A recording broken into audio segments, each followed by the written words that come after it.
Hello everyone, I hope সবাই খুব ভালো আছো, আমিও খুব ভালো আছি। Welcome our channel and welcome another blog.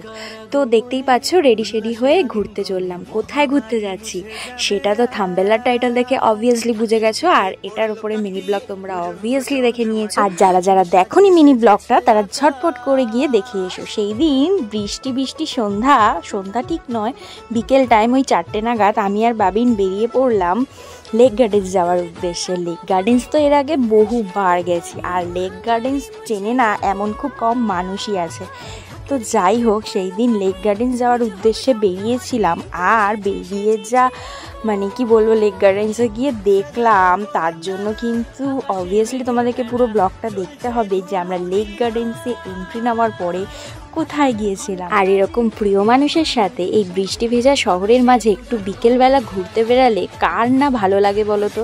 তাই দুজন মিলেই চলে গেছিলাম এই লেক গার্ডেন্সের উদ্দেশ্যে। লেক গার্ডেন্সে গিয়ে আমরা কোথায় গেছিলাম তার জন্য অবভিয়াসলি তোমাদেরকে পুরো ব্লগটা দেখতে হবে, স্কিপ করলে হবে না, তাহলে বুঝতে পারবে না যে কিভাবে সেখানে যাবে। আর এই লেক গার্ডেন্সের গল্পটা তোমাদের না হয় আর একদিন শোনাবো। চলো আপাতত যেটার ওপর ফোকাস করে ব্লগটা, তো সেটার বিষয়ে বলি। শুধু পুজোর সময় ঠাকুর দেখবো আর তারপর 1 বছরের অপেক্ষা না, আর না, এখন থেকে যখন খুশি পাওয়া যাবে মায়ের দর্শন। হ্যাঁ, কি ভাবছো, ভুলভাল বকছি? না, হ্যাঁ ঠিকই শুনছো। কিন্তু রবীন্দ্র সরোবরের গেট নাম্বার 3 এর কাছে মা ফিরে এলো নামে দুর্গা এক্সিবিশন মিউজিয়াম আছে, যেখানে তোমরা বছরের যে কোনো সময় গিয়ে দুর্গা ঠাকুর দেখতে পাবে। এখানে আসতে গেলে কিন্তু কোনো এন্ট্রি ফি লাগে না, আর টাইমিং ভোর 5টা থেকে সকাল 10টা অবধি, আর বিকেল 3টে থেকে সন্ধ্যে 7টা অবধি। আর এই আর্ট গ্যালারিতেই রয়েছে কলকাতার বিভিন্ন সময়ের বিভিন্ন নামি দামি ক্লাবের দুর্গা ঠাকুরের থিম। 2012 সালে এটা উদ্বোধন হলেও মাত্র 2-3 বছর আগেই এটা খোলা হয়েছে।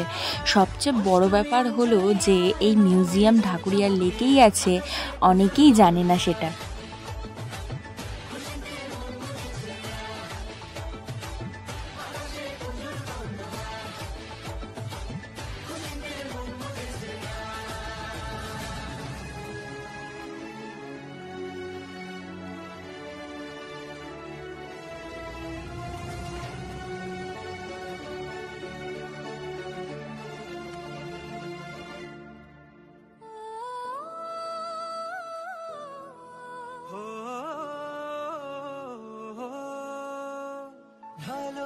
গেট থেকে ঢুকেই বাদিকে পড়ছে চেতলা অগ্রগণী ক্লাবে 2017 সালের ঠাকুরের থিম।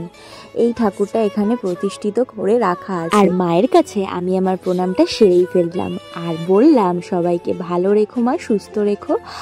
আর পুজো তো খুব একটা বেশি দিন বাকি নেই, আবার কলকাতা শহর পুরো জেগে উঠবে, প্যান্ডেলে প্যান্ডেল, লাইটিংয়ে লাইটিং, সারা রাত জেগে ঠাকুর দেখা, সেই মজাটাই না হবে। তারপরেই ডান দিকে ছিল আরেকটা মায়ের থিম, এটাও খুব সুন্দর, খুব ভালো লাগছিল। এখানে দাঁড়িয়ে আমরা কিছুটা ফটোশ্যুট ভিডিও শ্যুট করে ফেললাম। তারপরেই চলে এলো মা ফিরে এলো এই ঢোকার মুখটা, পুরো আইফেল টাওয়ারের মতো। রাতের অন্ধকারে এই আইফেল টাওয়ারের মতো গেটটি অসাধারণ দেখতে লাগে। কেউ কিন্তু ফটোশ্যুট করতে ভুলো না, কত সুন্দর সুন্দর হাতের কাজ দেখেছো। শরৎকালে দুর্গাপুজো ছাড়াও এখন চাইলে সারা বছর দুর্গা ঠাকুর দেখা যাবে, আর প্রতি বছর কলকাতায় 6000-এরও চেয়ে বেশি দুর্গাপুজো হয়, কিন্তু আমাদের পক্ষে 100টা দেখাও সম্ভব হয় না। আর এই 5 দিনের দুর্গা উৎসবের জন্য আমাদেরকে সারা বছর অপেক্ষা করতে হয়। শেষে একাদশীতে প্যান্ডেল ভাঙা থেকে শুরু করে যেটা মাসের পর মাস রাত জেগে করা হয়, সব থেকে বেশি খারাপ লাগে মাসের পর মাস অক্লান্ত পরিশ্রম করে রাত জেগে যে ঠাকুরগুলো বানানো হয় সেগুলো পুজো শেষে জলে ভাসিয়ে দিতে হয়। কিন্তু কলকাতার এই দুর্গা মিউজিয়ামের সৃষ্টির রূপকেই বাঁচিয়ে রেখেছে। ভিতরে ঢোকা মাত্র যেন মায়াবী সৌন্দর্যে ভরা, চারিদিকে এত সুন্দর কারুকার্য, তারপরে দুর্গা মায়ের জীবন্ত নিদর্শন। চোখের সামনে যেন আগের বছরের দুর্গাপুজোর স্মৃতি ভেসে ওঠে। কলকাতায় বড় বড় ঠাকুর দেখার পর গ্যালারির বাইরের পোড়ামাটির কাজও অনবদ্য। সব থেকে বড় ব্যাপার, ভিতরে ঢুকে কত সুন্দর সুন্দর অনেক মূর্তি রাখা আছে, যেসব মূর্তি একসময় বন্ধু বান্ধব ও পরিবারের সঙ্গে দর্শন করেছিলাম। সেই দুর্গা প্রতিমা এখানে দেখে অনেক স্মৃতি মনে পড়ে যাচ্ছে। তবে যারা এক্স বয়ফ্রেন্ড বা এক্স গার্লফ্রেন্ডের সাথে দেখেছিল এই ঠাকুরগুলো, তাদেরও পুরোনো দিন মনে পড়ে যাবে। তবে বর্তমানে সেটা স্বাস্থ্য ও মনের জন্য কিন্তু খুবই ক্ষতিকারক। এখানে সমস্ত দুর্গা প্রতিমাগুলি সেই সব বছরের সেরা প্রতিমাগুলির মধ্যে একটাই প্রতিমাগুলি এখানে স্থান পেয়েছে। ভবিষ্যতেও সেরা সেরা প্রতিমাগুলির স্থান এখানে হবে। প্রতিমা মূর্তির কাজের মধ্যে আলাদা আলাদা সৌন্দর্য শিল্পের নিদর্শন পাওয়া যায়, যা কলকাতার থিম পুজোর রীতি মেনে প্রতি বছর পালন করা হয়ে থাকে। এবার বলি তোমরা এখানে আসবে কি করে। এই মিউজিয়ামটি আছে ঢাকুরিয়া লেকের বা রবীন্দ্র সরোবর লেকের মধ্যে। এখানে আসার জন্য নিয়ারেস্ট রেল স্টেশন হলো lake gardens rail station. Sealdah থেকে বজবজ লোকাল ধরে লেক গার্ডেন স্টেশন তোমাদের চলে আসতে হবে। আর লেক গার্ডেন স্টেশন নামার পর হাঁটা পথে 5 মিনিট মাত্র লাগবে রবীন্দ্র সরোবর লেক। এছাড়া যারা হাওড়া থেকে আসবে তারা যদি নাকতলা মিনি ধরো, তাহলে তোমাদের নামতে হবে টালিগঞ্জ রেল স্টেশন। আর টালিগঞ্জ রেল স্টেশন থেকে মাত্র একটা স্টেশন হলো লেক গার্ডেন স্টেশন। সেখানে আসার পর পায়ে হেঁটে 5 মিনিটে জাস্ট চলে আসুন এই লেক গার্ডেন্সে। এখানে একদিন আসলে তোমাদের মন অবশ্যই ভালো হয়ে যাবে, কথা দিলাম।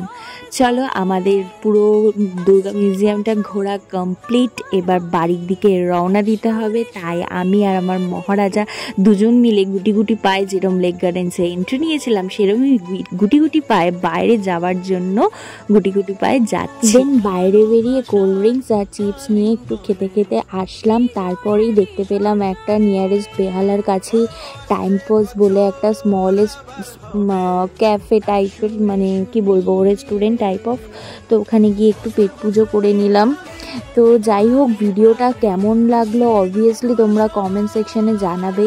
আর ভালো লাগলে অবশ্যই লাইক কমেন্ট শেয়ার। আর যারা আমার চ্যানেলে নতুন আছো তারা কিন্তু একদমই সাবস্ক্রাইব করতে ভুলবে না। আর সাবস্ক্রাইব করে অল বাটনটা ক্লিক করে দেবে। ওকে, আজকের মতো টাটা। আর এই দেখো আমাদের চিকেন কাটলেট, চিকেন ললিপপ আর আমাদের দুজনেরই ফেভারিট প্যান ফ্রাইড মোমো এসে গেছে। চলো খেতে থাকি আমরা, তোমরা ভিডিওটা দেখতে থাকো। আজকের মতো টাটা, সবাইকে শুভরাত্রি।